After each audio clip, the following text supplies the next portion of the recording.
இன்றைக்கு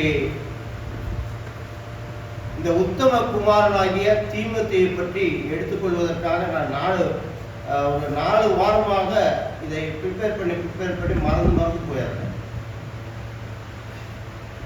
எப்படியாவது இன்றைக்கு நாம் பேசியாக வேண்டும் என்கிற ஒரு கட்டாய ஒரு உணர்வு எனக்குள் வந்துவிட்டது. அதனால்தான் இந்த உத்தம குமாரனாகிய தீமோத்தேயு, உத்தம ஊழியக்காரனாகிய தீமோத்தேயுவை, அதுவும் விசேஷமாக அவருடைய வாலிப பிரயாசத்திலே இப்படி உத்தமமா இருப்பது என்பது மிகவும் கஷ்டம்.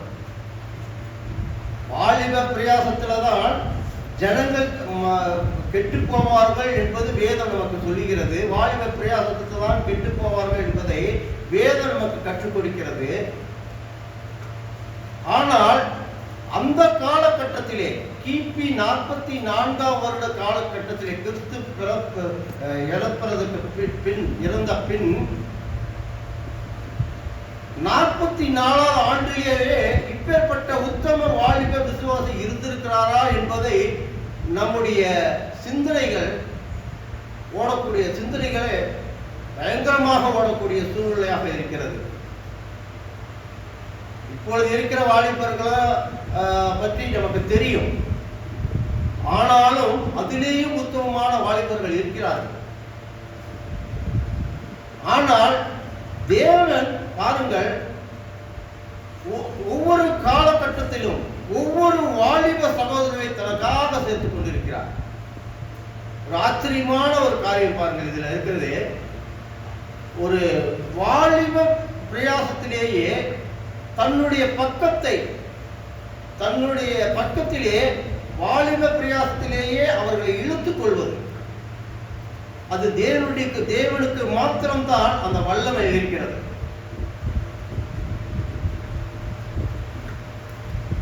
நல்ல வாலிபர்களை, அதாவது தேவனுக்காக நான் இருப்பேன் என்கிற அந்த சிந்தனை ஓட்டம், யாருக்கும் துரோகம் செய்ய மாட்டேன், என்னுடைய தாய் தகப்பனுக்கு துரோகம் செய்ய மாட்டேன், என்னுடைய கூட பிறந்த சகோதர சகோதரிக்கு துரோகம் செய்ய மாட்டேன், என் மனைவிக்கு துரோகம் செய்ய மாட்டேன், என் பிள்ளைகளுக்கு துரோகம் செய்ய மாட்டேன் என்கிற எண்ணம் கொண்ட வாலிப சகோதரர்கள்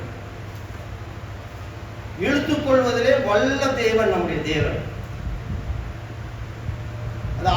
பழைய ஏற்பாட்டு காலத்திலேயே அது நடந்திருக்கிறது. ஒரு கழுதையின் பின்னாலே போன, கழுதையை தேடிக்கொண்டு போன ஒரு வாலிப சகோதரர் சவுல். தேவன் கழுதையை தேடி போன அந்த சகோதரனை அழைத்து அவருடைய மகனாக தெரிந்தெடுப்பதற்காக சாமுவேலை கொண்டு அவரை அபிஷேகம் பண்ணுகிறார். அபிஷேகம் பண்ணின உடனே அவர் நன்றாகத்தான் இருந்தார். அவர் எந்த காரியத்திலும் கெட்டு போகவில்லை. ஒரு நல்ல வாலிப பிரயாசத்தில் தான் இருந்தார். நல்ல ஒரு நண்பர்களைத்தான் வைத்திருந்தார். ஆனால் சவுலிடத்திலே ஒரு குறை. தேவன் நாம் அந்த குறையை சும்மா சின்ன காரியம் தானே அப்படின்னு நாம் எடுத்துக்கலாம். ஆனால் தேவனுக்கு சின்னதுதான் பெரிய காரியமாகப்படும். இவன் இந்த வேலைக்கு லாக்கி ஆக மாட்டான் என்று முடிவு பண்ணி விட்டால் என்றால் அது கடைசி வரைக்கும் அதை மாறவே மாட்டார். ஒரு பொய் தான் சொன்னார். சாமுவேல் கேட்க அவர் ஒரு பொய் தான் சொன்னார். நீ அவங்க எல்லாம் போய் தேசத்தில் இருக்கிற அந்த விரோதிகள் எல்லாம் அழித்து கொண்டு வந்து விட்டியா, ஆடு மாடுகள் முதற்கொண்டு எல்லாம் அழித்து கொண்டு வந்து விட்டியாயா என்று கேட்ட உடனே அவர் சொன்ன பதில், எல்லாத்தையும் அழித்து விட்டேன் ஆண்டவனே. ஆனால் நம்முடைய தேவனுக்கு பலியிடுவதற்காக நல்ல ஆடுகளை தெரிந்தெடுத்து கொண்டு வந்திருக்கிறேன், நல்ல திடகாத்திரமான மக்களை கொண்டு வந்திருக்கிறேன் என்று சாமுவேலிடத்தில் சவுல் சொல்கிறார். அதற்கு முன்பாக அழித்து விட்டேன் என்று சொன்னவுடனே சாமுவேலுக்கு பரிசுத்த ஆவியானவர் இறங்கி அவருடைய காதுகள் கேட்க அந்த ஆடு மாடுகளுடைய சத்தத்தை கேட்க துணிக்க பண்ணினார். உடனே தெரிந்து கொண்டார். தெரிந்து உடனே தட்டி கேட்டார். சொல்லுகிறாயே சவுலே, அப்பொழுது என்னுடைய காதுகளில் தொனிக்கிற இந்த ஆடு மாடுகளின் சத்தம் என்ன என்று கேட்கிறார். அப்பொழுதுதான் இந்த பொய்யை சொல்லுகிறார். தேவனுக்கு படைப்பதற்காக, பலியிடுவதற்காக நான் அஞ்ஞானிகளுடைய தேவனுக்கு விரோதிகளான அந்த தேசத்திலிருந்து நான் ஓட்டிக்கொண்டு வந்தேன் என்கிற அந்த பொய்யை சொல்கிறார். அது தேவனுக்கு பிரியமாகாத ஒரு காரியமாக பண்ணிவிட்டார். உடனே முடிவு பண்ணிவிட்டார் சவுல், இது இந்த ராஜ அரண்மனைக்கு ராஜாவுக்கான தகுதியான ஆள் அல்ல என்று தெரிந்து கொண்டார். உடனே அவர் சாமுவேல் பக்கம் திருப்பி,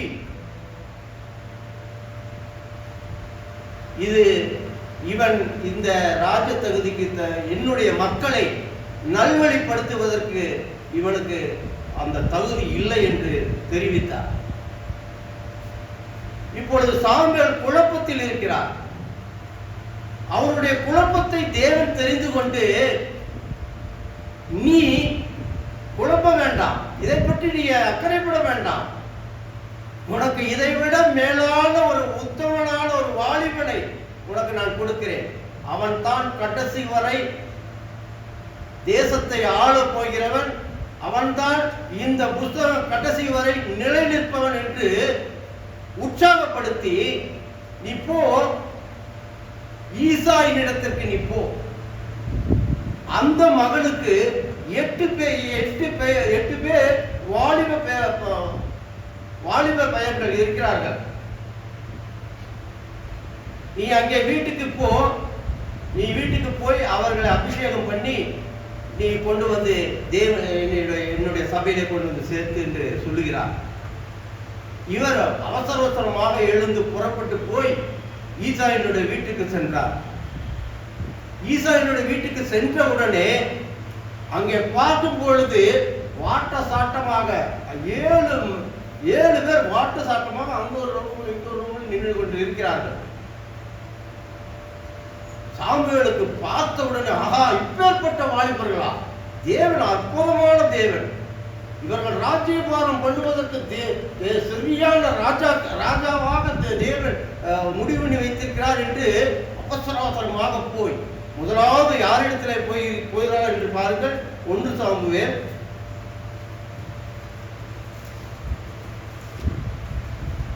16ஆம் அதிகாரம்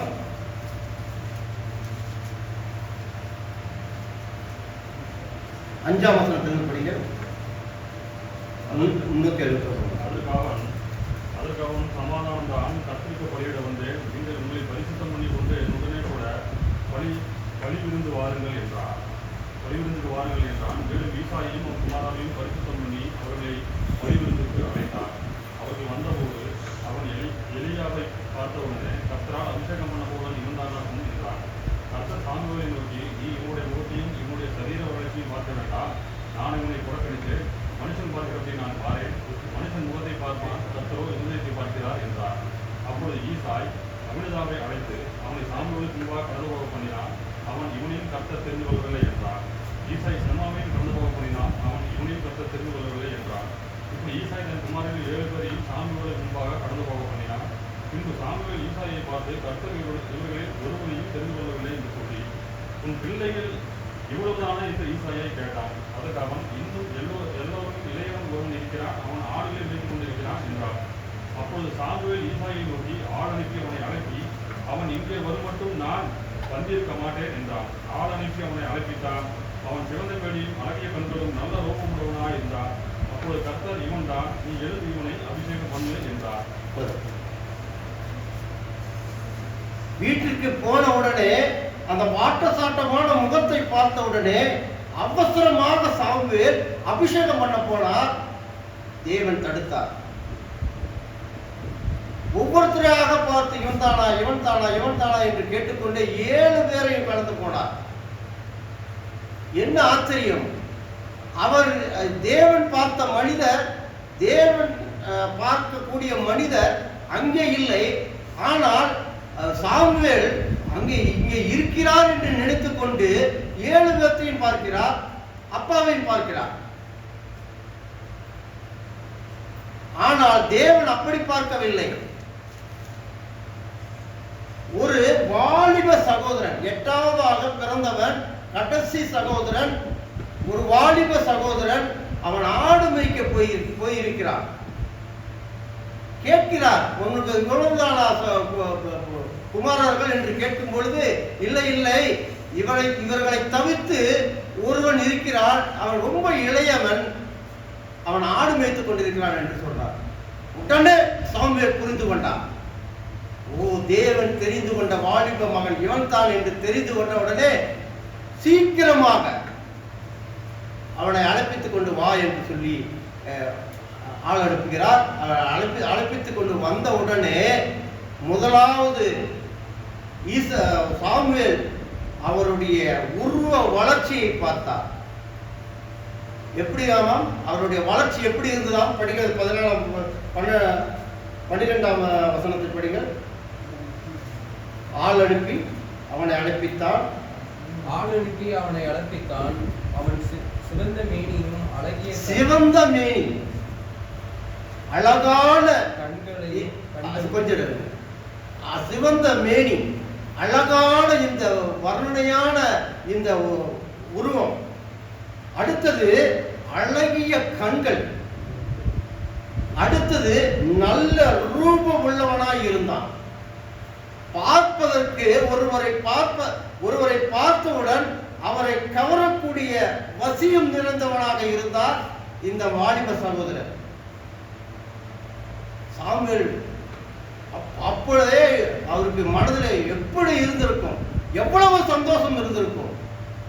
அவருக்கே இந்த கவர்ச்சி என்றால் அந்த வாலிப மகனை பார்த்தவுடன் தேவன் எவ்வளவு கவர்ந்து அந்த வாலிப சகோதரனை எடுத்திருப்பார். உடனே கேட்கிறார், இவர்தானா என்று. ஆமாம், இவர்தான். உடனே அபிஷேகம் பண்ணு என்று சொல்லி தாவீதாகி அந்த வாலிபரை அபிஷேகம் பண்ணுகிறார். அறியாத பருவத்திலே, தேவனை பற்றி ஒன்றுமே தெரியாத அந்த பருவத்திலே அந்த வாலிப சகோதரனை, அந்த தாவீதை அபிஷேகம் பண்ணுகிறார். அவருக்கு என்னவென்று தெரியவில்லை. ஏதோ குப்பியை வைக்கிறார்கள், வலிந்து போகிறது என்றுதான் தெரிந்தது. உடனே பரிசுத்த ஆவியானவர் அவரிடத்தில் இறங்கினார் என்று வசனம் சொல்லுகிறது. கர்த்தருடைய ஆவி அவரிடத்தில் இறங்கினது என்று வசனம் சொல்லுகிறது. அப்போ தேவன் எப்படி திட்டமிட்டு வாலிப பிள்ளைகளை இழுக்கிறார் என்பதை பாருங்கள். அவர் நினைத்த காரியத்தை அவர் கடைசி பரியந்தம் வரை நிலைநிறுத்தி காட்டினார். வாலிப வயதிலேயே தன்னுடைய தகப்பனுக்கும் தாய்க்கும் சகோதரர்களுக்கும் கீழ்ப்படிந்து அந்த ஆடு மாடுகளை மேய்த்து கொண்டு உண்மையாய் கர்த்தருக்குள் உண்மையாய் இருந்தார் தாவீது. வாலிப பிரயாசத்திலே அந்த உண்மை என்பது இருப்பது ரொம்ப கஷ்டம். எங்கடா மகனே அந்த ஆட்டை காணும் அப்படின்னு, அப்பா வந்துட்டு இருக்குது பொய் சொல்லலாம், ஆனா தொலைந்து போயிருக்கும். ஆனால் அந்த வாலிப பிரயாசத்திலேயே தன்னுடைய தகப்பனார் சகோதரர்களுக்கு துரோகம் பண்ணாதபடிக்கு தன்னை நம்பி கொடுத்த ஆடுகளை மேய்ப்பதற்கு என்னை எஜமானாக நியமித்து என்னுடைய தாய் தகப்பன் சகோதரர்கள் அனுப்பி இருக்கிறார்களே, இவர்களை நான் காப்பாற்ற வேண்டும், இவர்களிடத்திலே நான் உண்மையாய் இருக்க வேண்டும் என்கிற உண்மைத்தன்மை நம்முடைய சகோதரனுடைய தாவீதிடத்தில் இருந்தது. ஆடுகளை ஒவ்வொரு இரவும் ஓட்டிக்கொண்டு அந்த பட்டியலே கொண்டு வந்து ஒரு ஆடு தவறாமல் சேர்த்து கொண்டு வந்தார். அந்த உண்மையிலே தவறாதபடி இருந்ததனால் தேவன் அவர் உண்மையாகவே இருக்கிறார் என்பதை நினைத்து அவரை ராஜாவாக அபிஷேகம் பண்ணி வைத்தார். இதுல ஒரு பெரிய ஆச்சரியம் பாருங்க. ராஜா ஆவது பெரிய காரியம் அல்ல. ராஜா ஆவதற்கு இவர் எந்த அடிதடி இல்லாமல் ராஜாவானார்.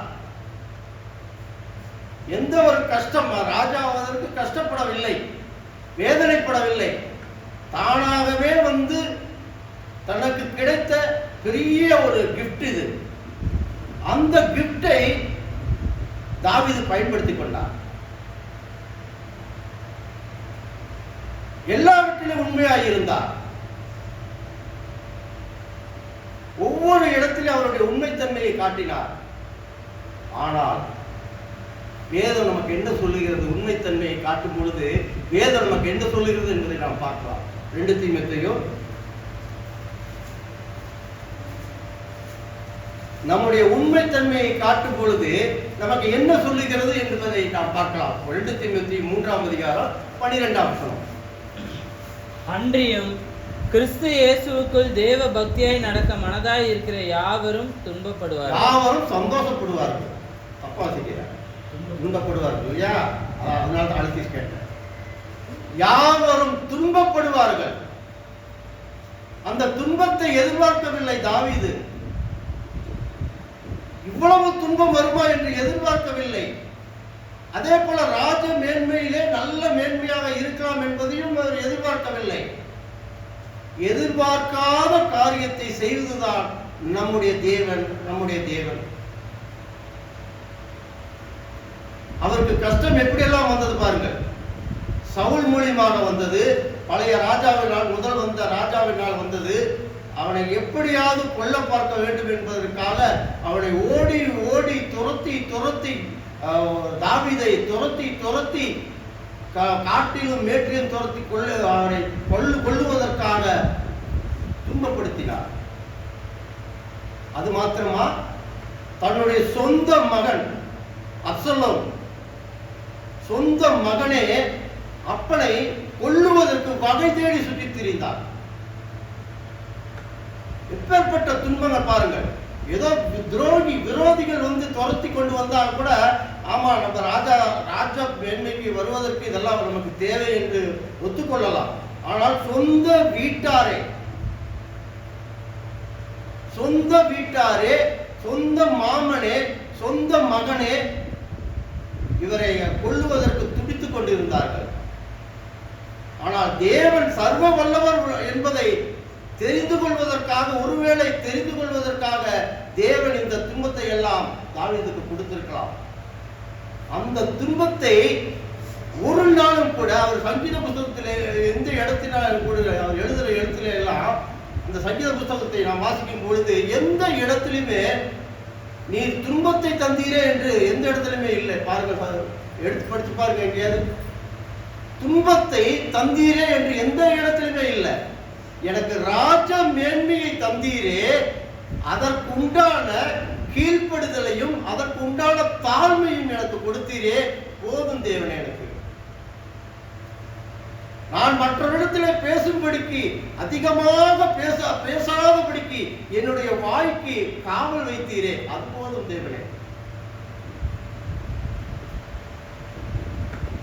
என்னை எதிரிகளை கொண்டு தாக்காதபடிக்கு என்னை காத்து வைத்தீரே.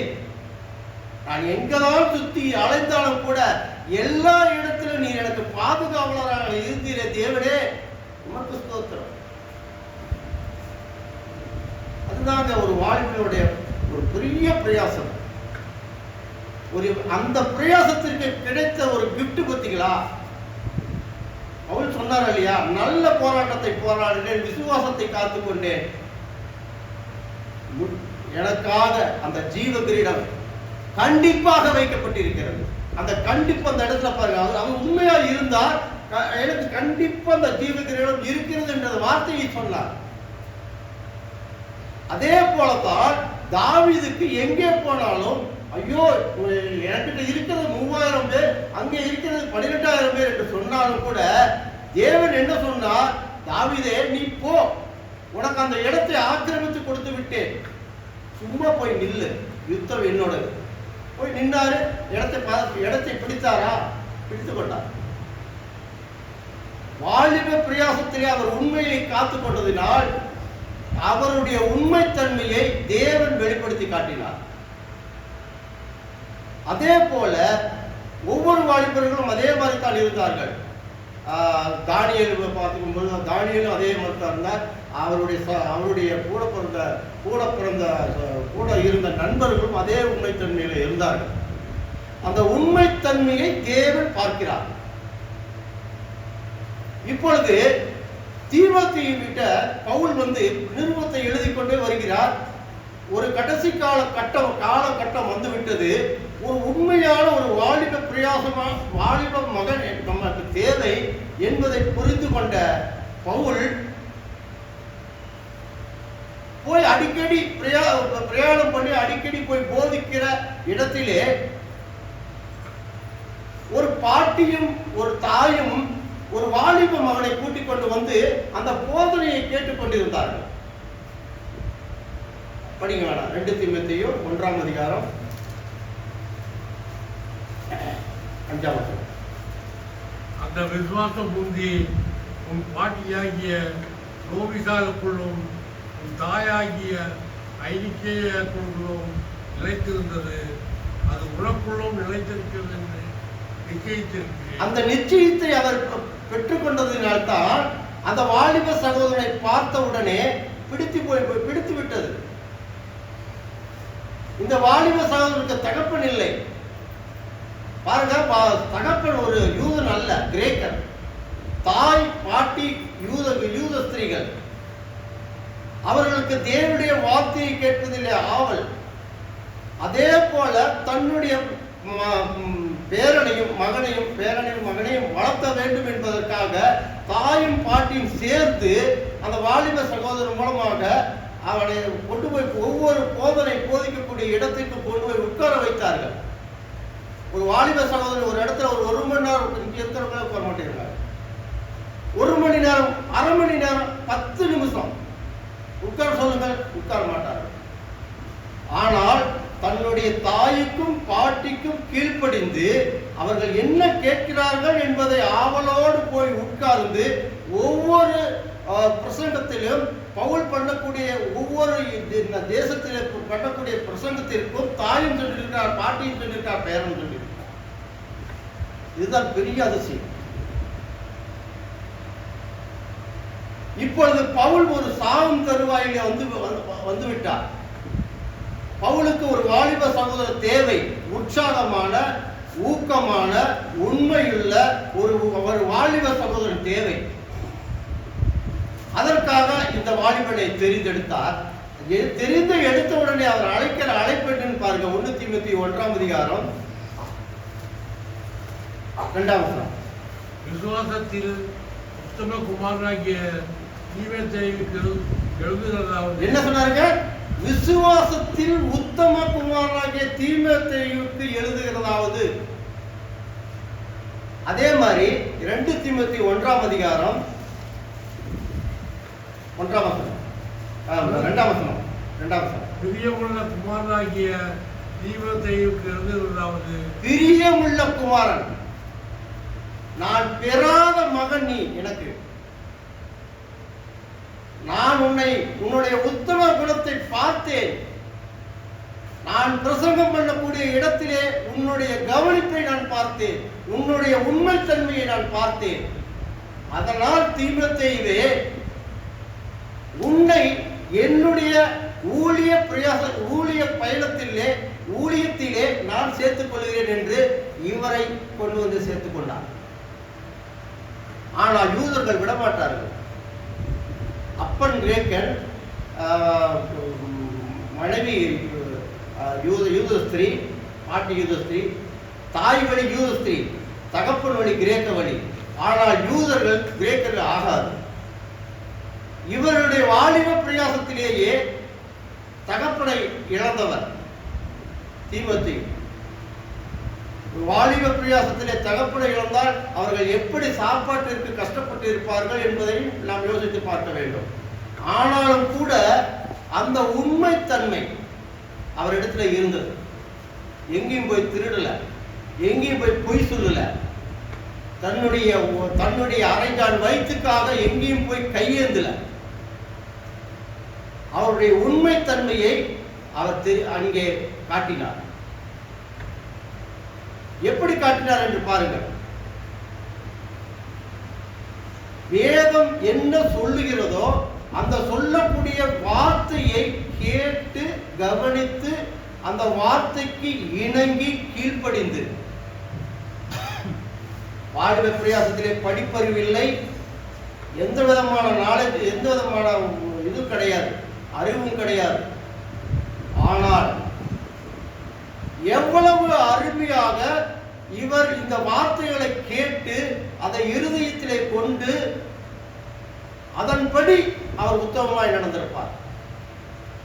இந்த வர்ணனையே எவ்வளவு அழகாக போட்டிருக்கிறது என்றால், அவரை பார்க்க வேண்டும் என்கிற ஆவல் உண்மையாகவே வந்துவிட்டது. அவர் எப்படி இருந்திருப்பார்? தாவீதை பற்றி சொல்லும் பொழுது தாவீதை காட்டி சொல்லுகிறார். சிவந்த மேனி, அழகான ரூபமானவர், நல்ல ஒரு அந்தஸ்தான, ஒரு மற்றவர்களை கவரக்கூடிய கண் கவர்ச்சி உள்ளவர் என்று அவ்வளவு அருமையாக தேவனே சாட்சி கொடுக்கிறார். இங்கே பவுல் இந்த தீமத்தை இப்படி சாட்சி கொடுக்கிறார். உத்தமமும் உண்மையுள்ள ஊழியக்காரனாகிய தீமோத்தேயுவே, என்னுடைய ஊழியத்திலே உன்னை நான் ஏற்றி நடத்தி வருவதற்கு நான் பாக்கியம் பெற்றிருக்கிறேன்.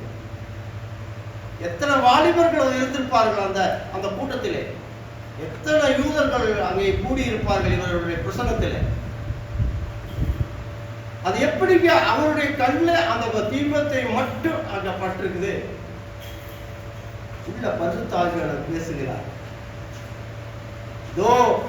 நீ தேடிக்கொண்டிருக்கிற மகன், வாலிப மகன் அங்கே உட்கார்ந்து இருக்கிறான் பார். போனாரு, பாட்டிக்கு அம்மாட்டி பேசினாரு, ஊழியத்துக்கு எனக்கு தேவை என்று கூப்பிட்டு சொன்ன உடனே அந்த சகோதரிகள் துடித்துக் கொண்டு அவரை கூட அனுப்பி வைத்தார்கள். ஆனால் வாலிப பிரயாசத்திலே அவர் வந்தது சந்தோஷத்தோடு தான் வந்தார். ரொம்ப சந்தோஷத்தோடு நம்முடைய அங்கிள் அவர்களாக இருந்திருக்கலாம். அங்கிளோட சேர்ந்து இயேசு கிறிஸ்துவை பற்றி நான் பேச போகிறேன் என்று சொல்லி அவளோடு வந்திருப்பார். அவருடைய பிரயாணத்திலே பூராவும் இவர் இருந்திருக்கிறார். இவருடைய எழுத்திலேயும் கூட இவர் உறுதுணையாக இருந்திருக்கிறார் தீமோத்தேயு. நான் நினைத்துக் கொண்டிருக்கிறோம், தீமோத்தேயு எந்த புத்தகம் எழுதவில்லை என்று. தீமோத்தேயுக்குத்தான் 2 புத்தகத்தை பவுல் எழுதினார் என்று. ஆனால் நிறைய நிருபத்திலே பவுலோடு சேர்ந்து தீமோத்தேயு எழுதியிருக்கிறார். படிக்கலாம்.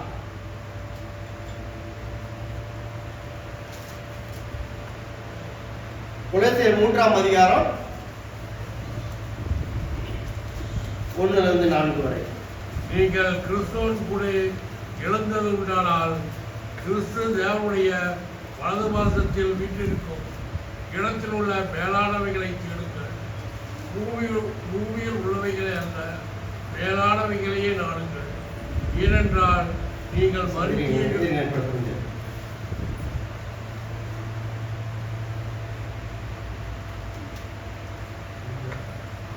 இருக்குது. அடுத்தது 2 தீமோத்தேயு 1ஆம் அதிகாரம் 8-9 வரை.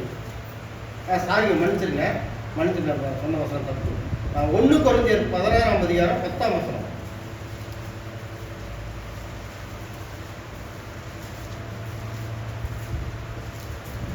ஆகையால் 1 கொரிந்தியர் 16ஆம் அதிகாரம் 10ஆம் வசனம். தீமோத்தேயு உங்களிடத்திற்கு வந்தானாகில் அவன் உங்களிடத்தில் பயமில்லாமல் இருக்க பாருங்கள். அப்போ அந்த கொரிந்திய லெட்டர் எழுதும்போது கூட இந்த தீமோத்தேயு கூட இருந்திருக்கிறார். அதே போல 2 கொரிந்தியர் 1ஆம் அதிகாரம் 1ஆம் வசனம். தேவனுடைய சித்தத்தினாலே இயேசு கிறிஸ்துவின் அப்போஸ்தலனாகிய பவுலும் சகோதரனாகிய தீமோத்தேயுவும் பார்த்தீங்களா, 2 கொரிந்தியர் எழுதும்போது கூட இருந்திருக்கிறார். பவுல் கூட தீமோத்தேயு இருந்திருக்கிறார். அதே போல பிலிப்பியர் 1ஆம் அதிகாரம் 1ஆம் வசனம் பாருங்க.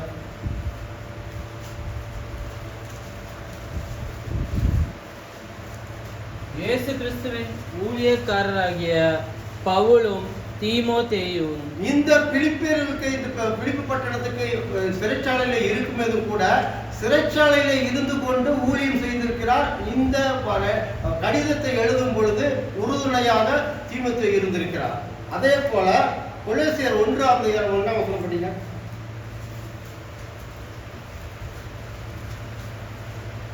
தேவனுடைய சித்தத்தினாலே இயேசு கிறிஸ்துவின் அப்போஸ்தலனாகிய பவுலும் சகோதரனாகிய தீமோத்தேயு தன்னுடைய சகோதரனாகிய தீமோத்தேயு கொலோசியர் பட்டணத்துக்கு எழுதும் பொழுது, கடிதம் எழுதும் பொழுது தீமோத்தேயு உதவி செய்திருக்கிறார்.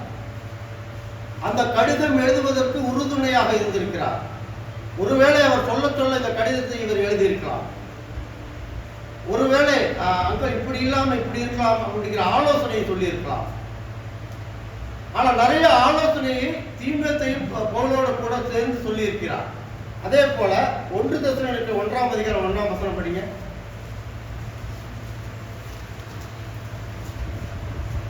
பவுலும் சில்வானும் தீமோத்தேயுவும் இந்த தெசலோனிக்க சபைக்கு எழுதும்போதும் கூட தீமோத்தேயு கூட இருந்திருக்கிறார். கூட இருந்து இந்த எழுத்துக்கு உறுதுணையாக இருந்திருக்கிறார். அதே போல பிலோமன் படிங்க. பிலோமன் ஒரே ஒரு அதிகாரம் 1:1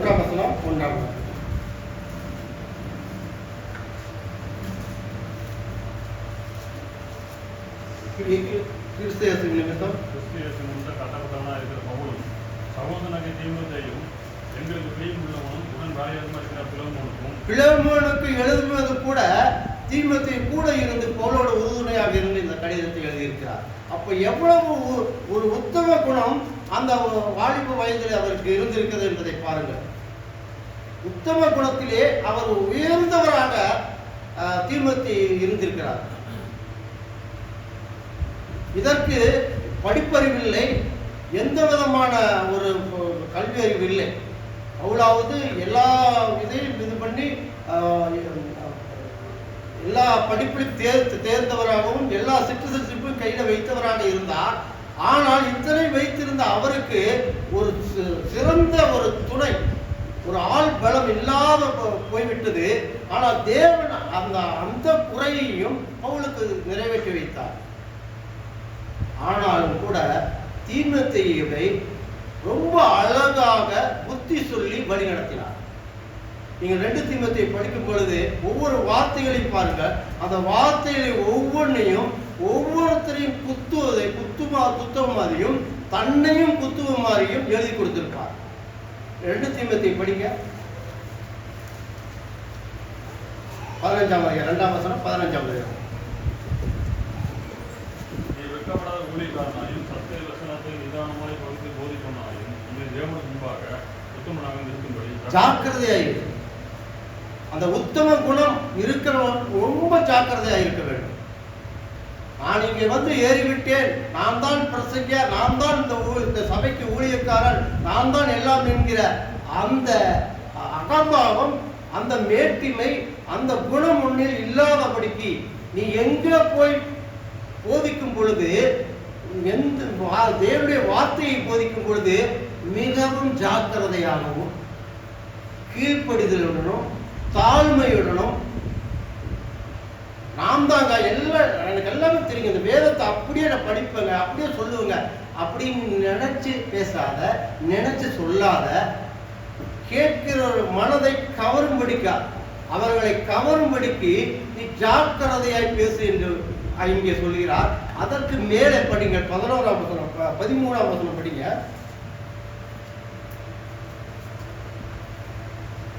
13 14.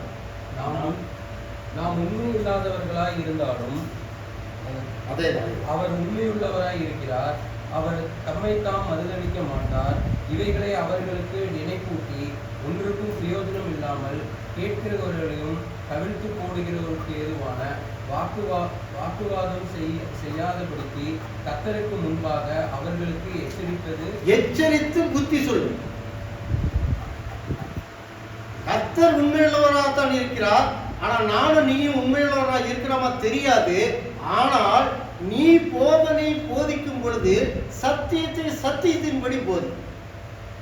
அதுவும் ஜாக்கிரதையுள்ளவனாய் இருந்து போதி. ஏன்னா நீ வாலிப மகனாக இருக்கிறாய். இந்த வாலிப மகனை மற்றவர்கள் கேலி செய்யும் அளவிற்கு இவனெல்லாம் போதிக்க வந்து விட்டான் என்று சொல்லி ஆளாக்குவதற்கான உண்டான வாய்ப்பை தேடி போய்விடாதே. ஜாக்கிரதையாய் இருந்து வேதத்தை கை கொண்டிருந்து பவுல் அவ்வளவு உன்னிப்பாக தீமத்தை கொள்கிறார். அவர் அப்ப எந்த தன்மையிலே இருந்திருந்தால் அவர் இவ்வளவு உன்னிப்பாக அவர் தீமத்தை எழுதி கொடுத்திருப்பார். அதற்கு மேலே படிங்கள் 11ஆம் வசனம். இந்த வார்த்தை உண்மையுள்ளது என்னவெனில், நாம் அவரோடே கூட மரித்தோமானால் அவரோடே கூட பிழைத்திருப்போம். இது உண்மை. 12. அவரோடே கூட பாடுகளை சகித்தோமானால் அவரோட கூட சந்தோஷத்தை சகித்தோமானால் என்று எழுதியிருக்கிறது. ஒரு வாலிப மகன் எழுதி கொடுக்கிறாரு. எப்படி எழுதி கொடுக்கிறார் என்பதை பாருங்கள். நான் அவரோட கூட பாடுகளை சகித்தோமானால் அவரோட கூட ஆளுகையும் செய்வோம். நீ இந்த சோதனையை நீ சகித்து கொண்டால் நீ தேவனுடைய 2ஆம் வருகையிலே நீ ஆளுகை செய்வாய். இந்த சந்தோஷத்தை தேவன் எனக்கு ஏற்படுத்தி கொடுத்திருக்கிறார், உனக்கும் ஏற்படுத்தி கொடுப்பார். நீ போய் போதிக்கக்கூடிய இடத்திலும் இந்த போதனையை நீ போதி. தேவனுடைய சித்தத்தினாலே எவர்கள் இந்த வசனத்தை ஏற்றுக்கொள்கிறார்களோ அவர்களும் அந்த சோதனையை, சகிப்பை, பாடுகளை அனுபவித்து தேவனோடு கூட 2ஆம் வருகையிலே அரசாட்சி ஆளுகை செய்வார்கள் என்பது நிச்சயம் என்பதை வார்த்தையை சொல்லுகிறார். ஒரு வாலிபமான இடத்துல பாடுகள் இருக்குதுன்னு சொல்லி இந்த புத்தகத்தை கையில கொடுத்தா ஓடி போயிருப்பானா? ஓடி போயிருக்க மாட்டானா? ஓடி போயிருப்பான் இல்லையா? ஆனால் அதிலே ரொம்ப ஸ்ட்ராங்காக நின்றார். அந்த வாலிப பிரயாசத்திலே எப்படி தானியேல் எப்படி நின்னாரோ அதே மாதிரி ஸ்ட்ராங்கா. ஒருவேளை இந்த தானியேலை பற்றியும் சங்கீதக்காரனாகிய தாவீதை பற்றியும் பவுல் ஒருவேளை இந்த வாலிப பிரயாசத்தில் அவரை கூட்டிக் கொண்டு வரும்பொழுதும் போகும்பொழுதும் இதை பற்றி ஊட்டி வளர்த்திருப்பாரோ என்னவோ தெரியவில்லை. இல்லாவிட்டால் இத்தனை ஸ்ட்ராங்கான ஒரு வாலிப மகன் இவ்வளவு ஸ்ட்ராங்காக நிற்க முடியாது. சிங்க கபியில போட்டாலும் அந்த சிலையை நாங்கள் வணங்க மாட்டோம் என்று சொல்லக்கூடிய வாலிபர்கள் இங்கே உன்னை சினிமா தியேட்டருக்கு, உனக்கு இந்த உலகத்திற்குரிய ஆசாபாசங்களுக்கெல்லாம் உன்னை கூட்டிக் கொண்டு போகிறேன் என்று சொன்ன உடனே ஓடுகிற வாலிப மகன்கள் எங்கே? தன்னுடைய மாமனாவும் தன்னுடைய சொந்த மகனும் துரத்தி தன்னை கொல்ல வருகிறார்கள் என்று சகிப்பு தன்மையை சகித்துக் கொண்டிருந்த தாவீதை பற்றி கண்டிப்பாக சொல்லியிருப்பார். உனக்கு பாடுகள் இருக்கிறது. ஒருவேளை உன்னுடைய நண்பர்களை உன்னை வெட்கப்படுத்துவார்கள், உன்னை கல்லால் எறிவார்கள். நீ வேதம் சொல்லக்கூடிய இடத்திலே உன்னை கல் எறிந்து கொல்லக்கூட வருவார்கள். இத்தனை பாடுகள் இருக்குது. தீமோத்தேயுவே, ஓ தீமோத்தேயுவே, நீ ஜாக்கிரதையாயிரு. இந்த வேத வாக்கியம் எல்லாம் சாதாரணமாக எழுதவில்லை. ஒரு மனிதனால் இது எழுதப்படவில்லை. ஒருவேளை நானாக இருந்து என்னுடைய மையை வைத்து நான் வைக்க வேண்டிய இடத்தை பவுல் தான் வைத்தார் மட்டும்தான் இருக்கும். ஆனால் எழுதினவர் பரிசுத்த ஆவியானவர். படிக்கல 2 தீமோத்தேயு 3ஆம் அதிகாரம் 16, 17. வேத வாக்கியங்கள் எல்லாம் தேவாவினால் அருளப்பட்டிருக்கிறது. தேவடைய மற்றும் தேவனாகவும் எந்த நம்பிக்கை செய்ய தகுதியுடன் இருக்கும்படியாக அவர்கள் உபதேசத்துக்கும் கடிந்து கொடுத்தலுக்கும் தீர்ந்தலும் நீதியை படிப்பதற்கும் பிரயோஜனமாய். இத்தனை பிரயோஜனம் இதுல இருக்குது. நீ இதை உண்மையாய் தெரிந்து கொண்டு உண்மையாய் ஏற்றுக்கொண்டு இது தேவனுடைய தாசர்கள் மூலமாக பரிசுத்த ஆவியினால் எழுதப்பட்ட வார்த்தைகள் என்று ஒவ்வொரு வார்த்தையையும் நீ கவனமாக கூர்ந்து படித்தாயானால் நீ உண்மையுள்ளவனாய் இருப்பாய். நீ மற்ற மனுஷருக்கு உண்மையுள்ளவனாக இருப்பதை பற்றி கவலை இல்லை. தேவன் உன்னை மட்டும்தான் பார்க்கிறார். நீ உண்மையாக இருக்கிறாயா? உன்னுடைய உண்மைத்தன்மை இதில் இருக்கிறதா என்பதைத்தான் தேவன் பார்க்கிறார். ஓ தீமோத்தேயுவே, உனக்கு அந்த பாக்கியம் இருக்கிறது. நீ எப்பொழுதுமே யார்கிட்ட போதிக்கும் பொழுது ரொம்ப ஜாக்கிரதையாக போய் உன்னுடைய சுய போதனையை கொண்டு போதித்து விடாது. இந்த சத்தியத்தில் யாரெல்லாம் சொல்லப்பட்டிருக்கிறது அவர்கள் எல்லாம் சொல்லு. எத்தனை சகிப்புத்தன்மையை சகித்திருந்திருக்கிறார்கள் என்பதை சொல்லி அவர்களிடத்தில் இந்த வேதத்தை சொல்லு. விதையை போடு, முளைய வைக்கிற தேவன். அது எத்தனை வருடங்கள் ஆனாலும் தேவன் அதை முளைக்க வைப்பார். அப்படி ஊட்டி ஊட்டி ஊட்டி வளர்த்து இந்த ஒவ்வொரு லெட்டர், இந்த 2 லெட்டரை எழுதி தீமோத்தேயுவை கொடுத்து அந்த தீமோத்தேயை திடப்படுத்தினார். வாலிப பிரயாசத்திலேயே திடப்படுத்தினார். ஒருவேளை நாம் அந்த கடமையிலிருந்து தவறிவிட்டோம் என்றால் இனிமேலாகும், இப்பொழுது இருந்தாலும் என்னுடைய பிள்ளைகளை நான் இப்படி வளர்த்த மாட்டேன். இந்த ஞாயிற்றுக்கிழமை என்கிற இந்த தேவனுடைய நாள் என்பதை என்னுடைய பிள்ளைகளுக்கு ஊட்டி ஊட்டி வளர்ப்பேன் என்று வைராக்கியம் கொண்டவர்களாக நாம் வளர்க்க பிரயாசப்பட வேண்டும். என்னுடைய பிரயாசம் பூராவும் என்னுடைய தேவனுக்கு தான். தேவன் என்னை பிரயாசப்படுத்தி என்னை இந்த உலகத்திலே வைத்திருக்கிறார். நான் என்னுடைய பிரயாசத்தை தேவனுக்கு எப்படி காட்டுவேன்? என்னுடைய மகன் மூலியமாகவும் என்னுடைய பேரன் மூலமாக பேத்திகள் மூலமாகவும் தான் நான் காட்ட முடியும். நீ யார்கிட்ட போய் சொன்னாலும் நம்ப மாட்டாங்க. பழைய ஜால் தான். ஆனால் என்னுடைய இருக்கும் குணங்கள் மாறி இருப்பது தேவனுக்கு தெரியும். ஒருவேளை புதுசாக பார்க்கிறவர்களுக்கு தெரியும், பழசாக பார்க்கிறவர்கள் பேசும் பொழுது புரிந்து கொள்வார்கள். இவன்ட பழைய வேலையெல்லாம் நடக்காது. நம்முடைய மாற்றத்தை நாம் மாற்றி விட்டோம் என்றால் தான் நம்ம கூட இருக்கிறவர்கள் அதை மாற்றிக்கொள்வார்கள்.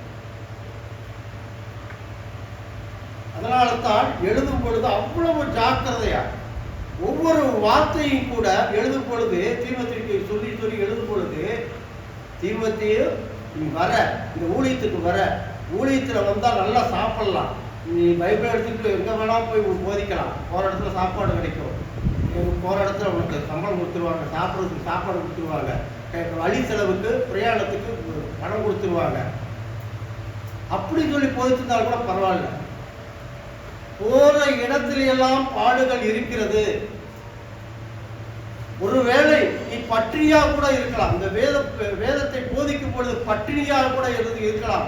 1 நாள், 2 நாள், 3 நாள், எவ்வளவு நாள் வேணால் பட்டினியாய் கூட இருக்க நேரிடும். அப்படி இருந்தால் நீ இந்த வேதத்தை கைக்கொள். இதைக்கெல்லாம் நான் ஏற்றுக்கொள்கிறேன் சகோதரே, நான் ஏற்றுக்கொள்கிறேன். இதை எத்தனை பட்டினி கிடந்தாலும் எத்தனை கஷ்டங்கள் வந்தாலும் நான் இதெல்லாம் ஏற்றுக்கொள்கிறேன். நான் இந்த ஊழியத்திற்கு வர வேண்டும். இந்த ஊழியத்தை இந்த வாலிப பிரயாசத்திலிருந்தே நான் செய்ய வேண்டும்.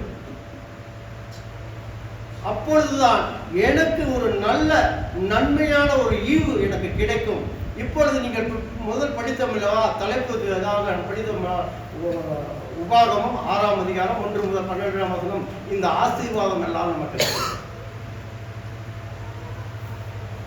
சும்மா மற்ற சபைகள் வினாந்து சபைகள் சொல்ற மாதிரி எல்லாம் இல்லை. இந்த ஆசீர்வாதம் நீ இத்தனை கஷ்டப்பட்டீன்னா இந்த நன்மைகள் உனக்கு கிடைக்கும்.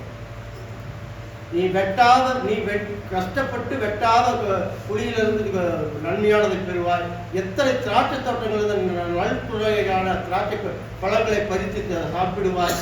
எத்தனை ஆசீர்வாதம் இருக்குதோ அத்தனை ஆசீர்வாதமும் ஆப்போசிட்டான பாடுகள் நீ படும் பொழுது இதெல்லாம் உனக்கு கிடைக்கும். இல்லைங்க, அங்க ஆசீர்வாதத்தை தான் சொல்லியிருக்கிறார், இல்லவே இல்லைங்க. பழைய ஏற்பாட்டில் சொன்ன ஆசீர்வாதம் நமக்கு கிடையாது.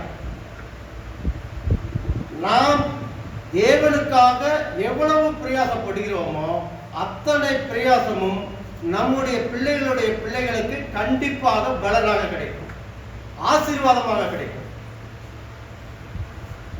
இந்த சத்தியத்தை எடுக்கும் பொழுது நமக்கு எவ்வளவு வேதனைகள், நெருக்கங்கள், பாடுகள் வந்ததோ அத்தனை பாடுகளையும் நம்முடைய பிள்ளைகளின் மூலமாக மாற்றி போட்டு விடுவார் தேவன்.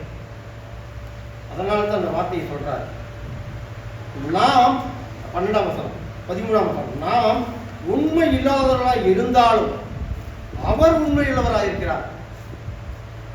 அவர் உண்மையுள்ளவராக இருக்கிறார். நாம உண்மை உள்ளவராக இல்லாத போனாலும் பரவாயில்ல, ஆனால் சொன்னவர், இந்த ஆசீர்வாதத்தை சொன்னவர் உண்மையுள்ளவராக இருக்கார். அவன் கொடுப்பேன் கொடுப்பேன், கொடுக்க மாட்டேன்னா கொடுக்க மாட்டேன், அந்த சாபம்னா சாபம் தான் அவனுக்கு. அப்பேற்பட்ட கடினமான தேவன் நம்முடைய தேவன். இதுக்கு ஒரு வசனம் நான் படிக்கலாம். எபிரேயர் 12ஆம் அதிகாரம் 23ஆம் வசனம் நினைக்கிறாங்க. பரலோகத்தில் 12ஆம் வசனம் 29ஆம் வசனம், 12ஆம் அதிகாரம் 29ஆம் வசனம். நம்முடைய தேவன் பட்சிக்கிற அக்கினியாய் இருக்கிறாரே.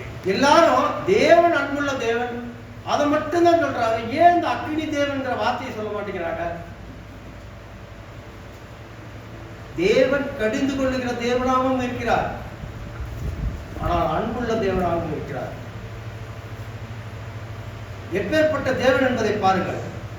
ஒரு சொல்லுக்கு கீழ்ப்படிவர் என்று எதிர்பார்த்து கொண்டிருந்தார் என்றால், நாம் கீழ்ப்படியாமல் போய்விட்டோம் என்றால் அவர் அக்கினி கந்தம் என்ற இடத்திலே கொண்டு போய் சேர்த்து விடுவார். உன்னை கண்டுகொள்ளவே மாட்டார். கண்டு கொள்ளாத தேவன் என்று நாம் வேணா சொல்லலாம். அங்கே பாலைவனத்திலே போய் அந்த அடிமை பெண் போய் நிற்கும் பொழுது என்னை காணாத தேவன் என்று சொல்லுகிறாள், சொல்லி அழுகிறாள். தேவன் அந்த துறவை காட்டுகிறார். அந்த குழந்தைக்கு உண்டான அந்த தண்ணீர் தாகத்தை அந்த அடர்ந்த ஒன்றுமே இல்லாத அந்த பாலைவனத்திலே ஆகாருக்கு இல்லாத அந்த இடத்திலே ஆகாருக்கு தண்ணீரை காட்டுகிறாரே, காண்கின்ற தேவன் என்கிற வார்த்தையை சொன்னாலே அந்த ஆகார் தேவன் அப்பேற்பட்ட உண்மையுள்ள தேவன். அவர் நம்மிடத்திலே உண்மை மாத்திரம் தான் எதிர்பார்க்கிறார், கீழ்ப்படியதை மாத்திரம் தான் எதிர்பார்க்கிறார். நீ உலகத்தில் உள்ளதை எல்லாவற்றையும் அனுபவி என்றுதான் நமக்கு எல்லாவற்றையும் கொடுத்திருக்கிறார். அனுபவிப்பதற்கு உண்டான எல்லாவற்றையும் நமக்கு படைத்தும் கொடுத்திருக்கிறார். எதுல வேணா போ, எதுல வேணா வா, எல்லாமே அனுபவி. பாவத்துக்குள் மட்டும் நீ போய்விடா. என்னுடைய வார்த்தைகளை அப்போ நீ சோதிச்சு பார்த்துக்கிட்டே இரு. உன்னை நீயே நிதானித்தறிந்து சோதித்து பார்த்து. நீங்க அப்பத்தை எடுக்கும் பொழுது, திராட்சை ரசத்தை நாம் பருகும் பொழுது நிதானித்து அறிந்து அவனவன் அதை பாத்திரத்தில் கையிட கடவுள். இந்த வாரம் முழுவதும் நான் என்ன செய்தேன்? தேவனுக்கு விரோதமான காரியத்தை செய்தேனா? நான் கண்டிப்பாக தேவனிடத்திலே மன்னிப்பு கேட்கிறவனாக இருக்கிறேன் என்று சொல்லி மன்னிப்பு கேட்டு நாம் இந்த பாத்திரத்தில் கையிடுகிறோம். அதே போலதான் எந்த காரியத்தை செய்யும் பொழுது தேவனுக்கு இது உகந்ததா, தேவனுடைய வார்த்தைக்கு இது ஏற்றதா, நான் செய்வது தேவனுக்கு பிரியமாய் இருக்குமா என்பதை நிதானித்து அறிந்து செய்ய வேண்டும் என்பதைத்தான் தீமோத்தேயுவுக்கு பவுல் எழுதுகிறார். அந்த வாலிப சகோதரருக்கு எழுதுகிறார். அந்த உத்தம காரியத்தை நிறுத்தி காட்டுவதற்கு எத்தனையோ வாலிபர்கள் இருந்த இடத்திலே உன்னை மாத்திரம் நான் தெரிந்து கொண்டேன் என்றால், உன்னுடைய அழகையும் உன்னுடைய இதை பார்த்து நான் உன்னை கூப்பிடவில்லை. உன்னுடைய இருதயத்தை நான் பார்த்தேன், உன்னுடைய உண்மைத்தன்மையை பார்த்தேன். நான் வசனம் சொல்லும் பொழுது உன்னுடைய கவனத்தை நான் பார்த்தேன். நீ அங்கு இங்கு எங்குமே திரும்பாதபடிக்கு நீ நான் சொல்லுகிற வார்த்தையை அவ்வளவு கூர்ந்து கவனித்து இருதயத்திலே ஏற்றுக்கொண்டிருக்கிறாய். அதனால் தான் உன்னை என்னுடைய ஊழியத்திலே சேர்த்துக் கொண்டேன். இந்த யூதர்களுடைய வழக்கம் என்னவென்றால், விருத்த சேதனம் பண்ணல அப்படின்னா அவர்கள் ஊழியம் பண்ணக்கூடாது. பவுல் இவரை கூட்டிக் கொண்டு வரும் பொழுது அவர் கிரேக்கராக இருந்ததனால் அவர் விருத்த சேதனம் பண்ணவில்லை. அவர்கள் யூத ஸ்திரீயாக இருந்தாலும் கூட அப்பன் வழியிலே தான் வர வேண்டும். அவர் கிரேக்கராக இருந்ததனால் விருத்த சேதனம் பண்ணவில்லை. அந்த வாலிப பிரயாசத்திலே அவரை ஊழிய பிரயாணத்திற்கு கூட்டிக் கொண்டு வருவதற்கு அவரை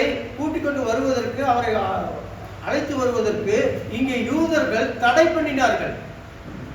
நாம் படிக்கலாம் அப்போஸ்தலர் 16ஆம் அதிகாரம் 1 முதல் 3ஆம் வசனம் வரை.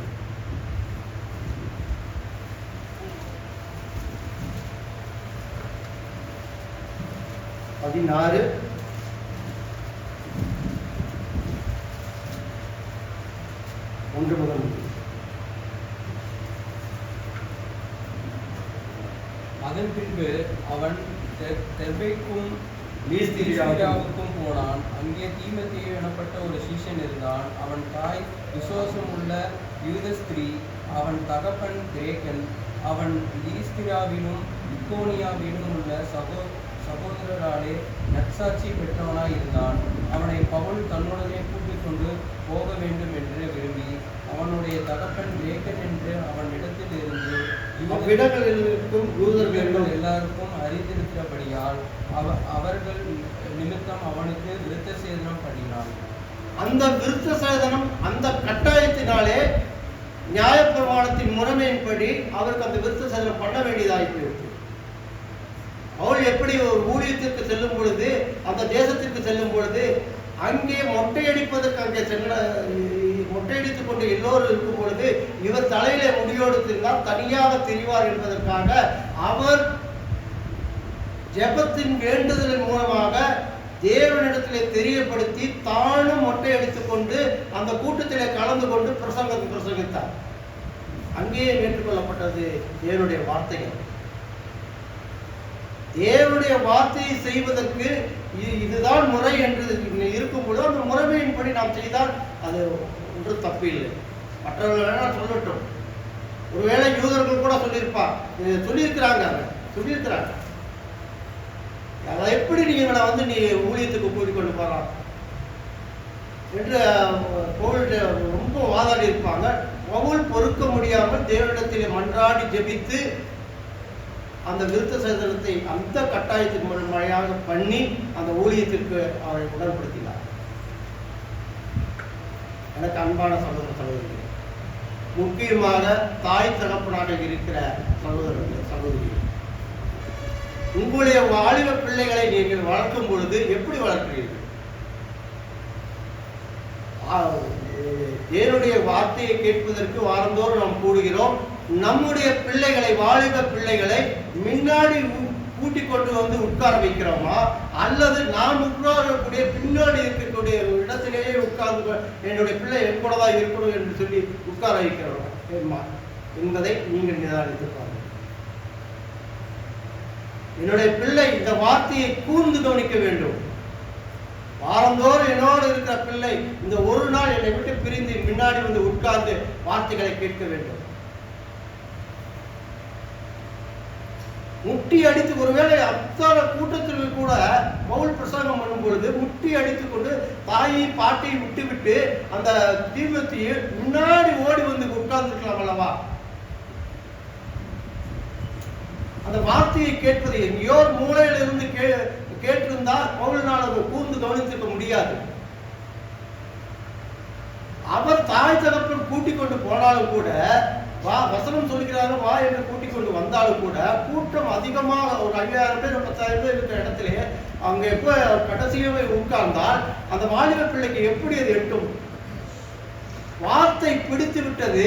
தாயின் தகப்பனையும் விட்டு வார்த்தையை கேட்பதற்காக முன்னாடி உட்கார்ந்து இருக்கலாம். அதனால்தான் என்னமோ பவுல் அவரை தேர்ந்தெடுத்திருக்கிறார். அவனுக்குள் அந்த பிரயாசம் இருக்கிறது என்பதை உன்னிப்பாக கவனித்திருக்கிறார். அது மாதிரி நாமும் நம்முடைய பிள்ளைகளை வளர்க்கும் பொழுது இந்த மாதிரி ஜாக்கிரதை உள்ளவர்களாக, நாம் உட்கார்ந்த இடத்திலேயே நம்முடைய பிள்ளைகளை உட்கார வைக்க வேண்டும் என்கிற கட்டாயம் இல்லை. நம்முடைய பிள்ளைகள் வார்த்தைகளை கேட்க வேண்டும், தேவ வசனத்தை கேட்க வேண்டும். நாம் வந்த உடனே அவர்களை கொண்டு வந்து முன்னாடி உட்கார வைத்து நாம் போய் பின்னாடி உட்காருங்க. இதுதான் ஒழுங்கு. இந்த ஒழுங்கு எல்லாம் சொல்லிக் கொடுக்கிறார் தீமோத்தேயுக்கு. வாலிப பிரயாசத்தில் இருக்கிறார் என்று நீ வெட்கப்படாத ஊழியக்காரனா இரு. நான் முன்னாடி வந்து உட்கார்ந்துட்டு இருக்கிறேன் அப்படின்னு சொல்லி வெக்கப்படு கூடி குறுகி உட்காராத, தைரியமாக உட்காரு. உன்னிடத்துல இருக்கிறவர் எப்பேற்பட்டவர் என்பதை பாருங்கள். 1 தீமோத்தேயு உன்னிடத்துல இருக்கிறவர் எப்பேற்பட்டவர் என்பதை பார்.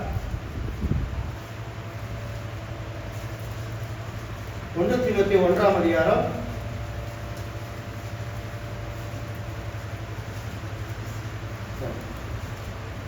2 தீமோத்தேயு 1ஆம் அதிகாரம் 7ஆம் வசனம். தேவன் நமக்கு பயமுள்ள ஆவியை கொடாமல் பலமும் அன்பும் தெரிந்த புத்தியும் உள்ள ஆவியே கொடுத்திருக்கிறார். 8ஆம் வசனம். ஆகியால் நம்முடைய கர்த்தரை பற்றிய சாட்சியை குறித்தாவது அவர் நிமித்தம் கட்டப்பட்டிருக்கிற என்னை குறித்தாவது நீ வெட்கப்படாமல் தேவ வல்லமைக்கேற்றபடி சுவிசேஷத்திற்காக என்னோட கூட சந்தோஷமாயிரு, சந்தோஷமாயிரு. அப்படியே போட்டிருக்குது. நான் எப்பேற்பட்ட நிலைமையில இருக்கிறேன் என்பதை உன்னுடைய நண்பர்கள் பார். அவன் போய் சுவிசேஷம் சொன்னான், அதனால அவன் சிறைச்சாலையில் இருக்கிறான். நீயும் போய் அந்த மனுஷனோட சேர போறையாடா என்று யாரும் உன்னை குறித்து வெட்கப்படுத்தாதபடி நீ என்னை நான் எப்படி கட்டப்பட்டிருக்கிறேன், கர்த்தருக்குள் நான் எப்படி கட்டப்பட்டிருக்கிறேன் என்று நினைத்து நீ வெட்கப்படாமல் தேவ வல்லமைக்கு ஏற்றபடி சுவிசேஷத்துக்காக என்னோட கூட தீங்கு அனுபவி. இந்த தீங்கு அனுபவித்தீங்கன்னா என்னோட கூட நீயும் இந்த வாழாத கிரீடத்தை நீயும் பெற்றுக்கொள்வாய், அந்த ஜீவ கிரீடத்தை நீயும் பெற்றுக்கொள்வாய். எனக்கு இந்த வாலிப பிரயாசத்துல இந்த சந்தோஷம்தான் பெருசு, உலக வாழ்க்கை தான் எனக்கு பெருசு, இந்த லேப்டாப் தான் எனக்கு பெருசு, இந்த செல்லு தான் எனக்கு பெருசு, உலக வாழ்க்கை தான் எனக்கு இப்பொழுது தேவை, இந்த உலக வாழ்க்கைக்கு தேவையானது இதுதான் என்று நீ நினைத்துக் கொண்டிருந்தால் கண்டிப்பாக வெட்கப்பட்டு போய்விடுவாய். எனக்கு அறிவு கொடுக்கிறது இந்த லேப்டாப்பும் இந்த செல்லு அப்படி நினைத்து கொண்டிருந்தால் நீ கண்டிப்பாக வெட்கப்பட்டு போய்விடுவாய். என்னுடைய அறிவையும் என்னுடைய குடும்பத்தை நான் கவனிப்பதற்கு உண்டான அறிவையும் இந்த உலகத்தில் வாழ்வதற்கு உண்டான அறிவையும் எதை தேவையில்லாமல் ஒதுக்கிவிட வேண்டும் என்கிற அறிவையும் கொடுக்கிறது இந்த வேதம் ஒன்றுதான் என்பதை நீ கவனித்திருந்தாயானால், அதை பற்றி நீ அக்கறை கொண்டிருந்தாயானால், அதையே உன் நாள் பூராவும் அதே என்னுடைய போதனை, இதுதான் என்னுடைய வழி என்று நினைத்திருந்தாயானால் கண்டிப்பாக உன்னுடைய அறிவுக்கு எட்டாத அறிவையும் இந்த வேதம் உனக்கு கற்றுக் கொடுக்கும். கர்த்தர் தாமே நன்றாக